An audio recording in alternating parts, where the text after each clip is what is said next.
So I've never heard of this story before seeing this video, but this is quite a captivating video, and oh man, it would have been terrifying to be some of these people in this. Check this out.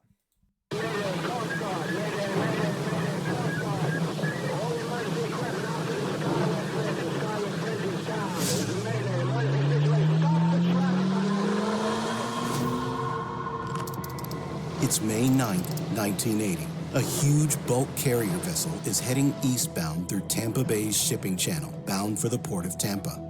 Harbor pilot John Lerro and his co-pilot trainee Bruce Adkins are tasked with guiding the MV Summit Venture under the twin spans of the Sunshine Skyway Bridge. No severe thunderstorm warning has been issued for Tampa Bay shipping traffic that morning.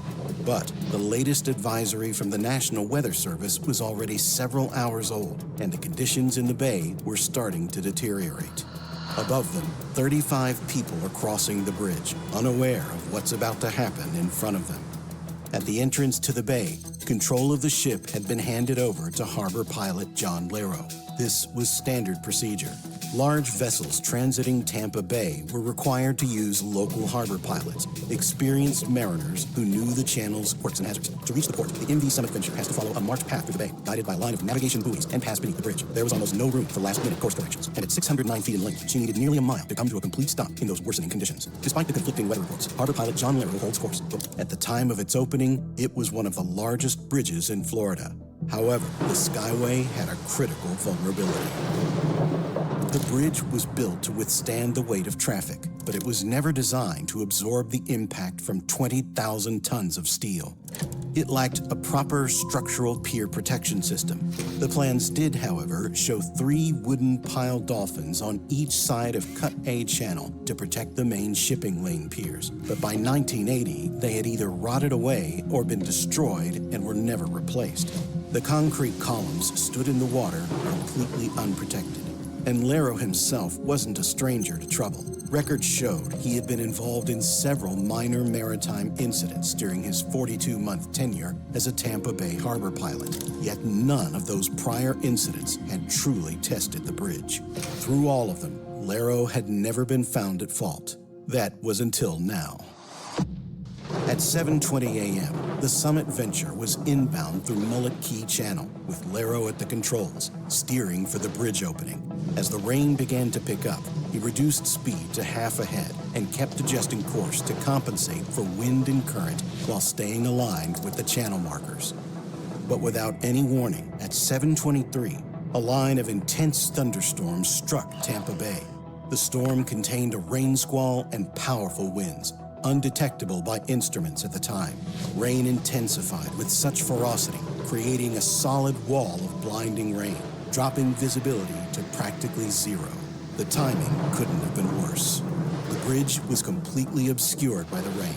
The crew turned to radar, only to find that the precipitation was so dense it rendered the Summit Venture's radar systems useless, filling the screen with rain clutter and obscuring navigational targets. A trio of lookouts had gone to the bow to watch for the markers, but they were unable to identify the navigation buoys in the deluge. The junction ahead required an 18-degree turn into Cut A channel, just 0.7 nautical miles from the bridge, too close to allow a safe abort for large inbound vessels if the turn was not properly executed. But because the Summit Venture's cargo holds were empty, and thus riding high in the water, her 609-foot hull acted like a massive sail. Near hurricane-force winds of 69 miles per hour began pushing the 20,000-ton freighter south. The least risk option now was an immediate hard turn to starboard, since a turn to port risked a collision with the outbound pure oil tanker coming from the opposite direction. But convinced the increased wind could push the Summit Venture sideways into the bridge during a starboard turn, Lerro hesitated. I mean, just looking at that diagram, it doesn't look like it'd be easy to fit a ship through it if the weather or waters were rough at all.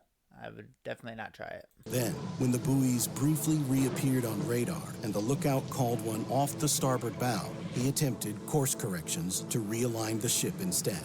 Over the next few minutes, the storm only intensified, and at 7:31, he ordered the ship's speed to slow ahead. At this point, the Summit Venture was already off course. Instead of heading for the open center span, It was veering straight toward one of the bridge's concrete supports. Lerro, however, didn't realize this until the bridge suddenly emerged through the rain, nearly 800 feet from where they expected it to be. He immediately ordered the engines into full reverse and for the anchors to be dropped. But it was too late.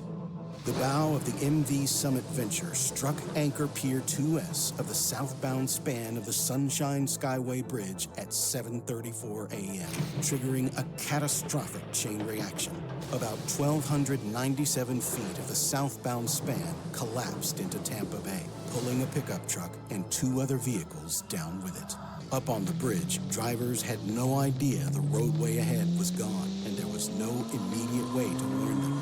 4 sedans and a Greyhound bus drove off the broken span roughly 110 to 160 seconds after the collapse and plunged 150 feet into the water below. In less than 4 seconds, they hit the water with the force of a crash into concrete. One driver, nearing the crest of the bridge, realized the upper substructure was missing and managed to stop just 14 inches from the edge. He and his 3 passengers got out and began. Look at that fucking picture. 14 inches. And just left it in park. Oh, man. I don't know. When you stop there, do you leave it in park? Or do you whip it in reverse? Leaving it in park's highly risky to lose your vehicle. Look at the fucking slope it's on. But holy fucking shit. That is intense. That is like insane. Make that stop. But oh, how terrifying would it have been to be free falling 150 feet. That's enough to think about what's happening for sure. Oh man, 150 feet's a long ways. That's a lot. Warning other drivers. Meanwhile, aboard the Summit Venture, nearly 90 feet of collapsed roadway crashed down onto the ship. But the lone lookout who had remained at the bow survived by ducking between 2 large stanchions as the wreckage came to rest only inches above his head. Less than 75 feet away, the northbound span remained untouched. Immediately after the collision, Lerro broadcast a mayday to the Coast Guard. And approximately 1 minute after the collapse, the National Weather Service finally issued a severe weather warning for mariners. But by then, it was already too late. Within half an hour, the storm had passed, and the rescue effort became a recovery operation almost immediately. Coast Guard crews, sheriff's deputies, and rescue divers arrived on scene, but the results were grim. Of the 8 vehicles that went over the edge, only 1 person managed to resurface. Wesley McIntyre, a 56-year-old pickup driver, had fallen with the bridge, but his truck struck the hull of the Summit Venture on the way down, likely reducing the impact.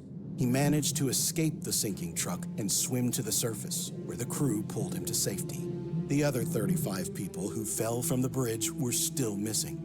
26 of them were aboard a Greyhound bus traveling south for a Mother's Day weekend. Recovering the victims took almost a week. The wreckage was so badly twisted that it required explosives to break apart and cranes to lift the vehicles to the surface. As the recovery continued, bodies began washing up on nearby beaches and in the mangroves. And when the Greyhound bus was finally recovered, its roof had been ripped open almost end to end from the force of the crash. The investigation that followed would determine who was actually responsible. A special panel revoked Lerro's harbor pilot license, stating that his actions amounted to incompetence and neglect, and that he'd taken no action to halt the ship, change its course, or drop anchors until the ship was in immediate peril of striking the bridge. The NTSB concluded the disaster was caused by a combination of sudden severe weather, the failure to issue a timely severe weather warning for mariners, and Lerro's delayed reaction. It also found that large vessels weren't separated into one-way traffic near the bridge.